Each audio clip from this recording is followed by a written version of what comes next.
তবে 3টা কাজ করে যেতে পারেন মৃত্যুর পরে সওয়াব পাওয়ার জন্য। আরেকটা হাদিস বলবো তো ইনশাআল্লাহ। আল্লাহর রাসূল বলেন, ইদা মাতাল ইনসান ইনকাতা আনহু আমালুহু ইল্লা মিন সালাত, সাদকাতিন জারিয়াতিন আও ইলমিন ইউনতাফাউ বিহি আও ওয়ালাদিন সালিহিন ইয়াদউ লাহু। চিল্লায়া বলেন আল্লাহু আকবার। যারা মৃত্যুর পরে সওয়াব পাইতে চাও, কিসের পরে বলেন? মৃত্যুর পরে। আল্লাহর রাসূল বলেন, যারা মৃত্যুর পরে চাও কবরে শুয়ে শুয়ে সওয়াব পাইবা, তাদের জন্য 3টা কাজ করতে হবে। কয়টা বলেন? 1 নাম্বার হলো তোমাদের সদকায়ে জারিয়া, মসজিদ মাদ্রাসা সামাজিক উন্নয়নমূলক কাজে পয়সা খরচ করতে হবে। কথা বলেন ঠিক কিনা? এটা যতদিন মানুষ ব্যবহার করবে, আপনি কবরে শুয়ে শুয়ে সওয়াব পাইতে থাকবেন। আল্লাহু আকবার বলেন। আরেকটা হলো ওয়ালাদিন সালিহ, মানুষ সন্তানকে নেককার বানাইতে হবে। নেককারের মানে শুধু আলেম উলামা তাই নয়, আপনি সন্তানকে ডাক্তার, ইঞ্জিনিয়ার, লয়ার, ব্যারিস্টার বানান, উকিল বানান, দুনিয়ার শিক্ষায় শিক্ষিত করেন, কিন্তু সন্তানকে দ্বীন শিক্ষা দেন, তাকওয়া শিক্ষা দেন। কথা বলেন ঠিক কিনা? আপনার সন্তান ডাক্তার হবে, কিন্তু পাশাপাশি সে যদি দ্বীনদার হয়, তার দ্বারা কখনো স্বাস্থ্যের দুর্নীতি হবে না। কথা বলেন ঠিক কিনা? এই জন্য সবচাইতে ভালো হয় যদি নিজের সন্তানকে কোরআনওয়ালা বানান, আলেম বানান, হাফেজ বানান। তবে দুনিয়াদার বানান সমস্যা নাই, কিন্তু তাকে দ্বীন শিক্ষা দিতে হবে কিনা বলেন? 3 নাম্বার আল্লাহর রাসূল বলেন, আও ইলমিন ইউনতাফাউ বিহি, এমন উপকারী জ্ঞান যেটার দ্বারা মানুষকে উপকার দেওয়া যায়।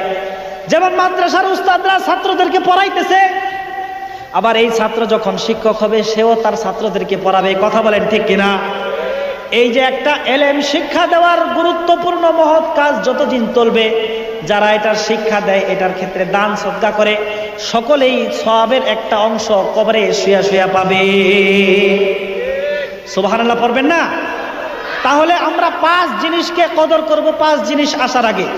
আবার বলি, শুনেন মন দিয়া। যুবক কালকে কদর করব বৃদ্ধ বয়স আসার আগে। ধনাঢ্যকে কদর করব দারিদ্রতা আসার আগে। সুস্থতাকে কদর করব অসুস্থতা আসার আগে। অবসর সময়কে মূল্যায়ন করব ব্যস্ততা আসার আগে। আর গোটা জীবনকে মূল্যায়ন করব মৃত্যু আসার আগে। কথা বলেন ঠিক কিনা? কথা সুন্দর করে বুঝছেন তো? আর মৃত্যুর পরে আমল করার জন্য, কবরে শুয়ে শুয়ে সওয়াব পাওয়ার জন্য কয়টা আমল বললাম? আলহামদুলিল্লাহ। আমি বলি, আপনারা মন দিয়ে শুনেন। 1 নাম্বার, নিজের সন্তানকে নেককার পরহেজগার বানাইতে হবে, যেন আপনার মৃত্যুর পরে সন্তান দোয়া করে। কথা বুঝতেছেন? 2 নাম্বার, সদকায়ে জারিয়া, কোনো সামাজিক উন্নয়নমূলক কাজ, ধর্মীয় সদকায়ে জারিয়া কাজ যেগুলো আছে, এগুলো দান সদকা করতে হবে।